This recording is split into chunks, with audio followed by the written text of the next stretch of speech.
The first edition of the Battle of Ohio took place on October 11th, 1970. That's over 52 years ago. Two sports media legends, one from Northeast Ohio, the other from the Queen City. WCPO9 viewers know them well. A combined 85 years of covering this historic rivalry. That's 45 for Dennis Jansen and 40 for sports director John Popovich. They sat down and told the history of this rivalry through their stories. Did you hit record? I did. You did? Okay, I got it. A behind-the-scenes view of their view. It was an absolute ordeal to shoot anything at Cleveland Stadium. Oh, my. Remember the roof? Yeah. If you were in the end zone shooting, you got hit with biscuits. And in the old stadium, all over the place. The Battle of Ohio. It is more contentious among the fans. You don't live in Cleveland, Sam Weich once said. Hey, get him out of here. You don't live in Cleveland. You live in Cincinnati. Dennis Jansen, John Popovich covered this rivalry for a combined 85 years. The magnitude of this brawl derives from a man who didn't wear a uniform, rather a suit. Just another game? Well, it wasn't another game, but we didn't change our routines or our procedures.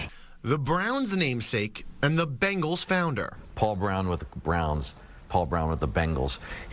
He pretty much copied the colors from the Browns to the Bengals. Those players, they knew what that game meant to him. Yep. Even as he had gone into retirement, they were like, you know, the old man really cares about this game. It means a lot. I think they wanted to do a job and show me, and they thought it was personal to me.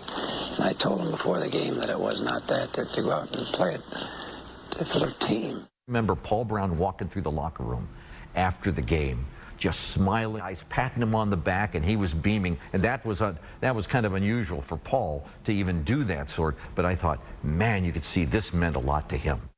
It means a lot to the fans, too.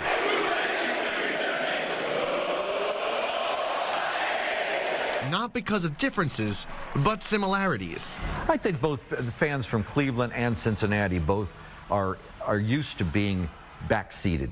You know, what's the big deal with these guys, and what about us? Yeah, and frankly, this goes back a long way. As do their favorite moments from this rivalry. 7 seconds to go. Boomer throws a tackle-eligible touchdown pass to Anthony Munoz to tie the game. Tackle-eligible.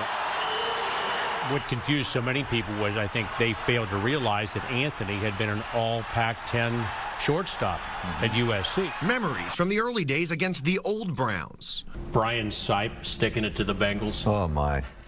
My first deal is, and I remember the date, December 21st, 1980, Tom Darden with a forearm to Pat McAnally's chin. Oh, yeah. To moments against the revived team. 2011, Gradkowski to Green. He throws it.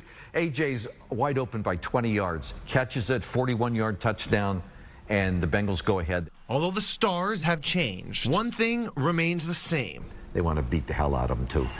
The Battle of Ohio, Monday Night Football edition. One thing I really took away after sitting down with Dennis and with John was that this game has changed so much, Caleb, over the years, that the rivalry, they said, wasn't what it once was, except now, with these two teams both back at it, both playing great football. The rivalry, once again, is something super contentious among not only the fans, but the players, too. So Monday Night Football should be a really fun one in both their eyes and I think in everyone else's, Caleb.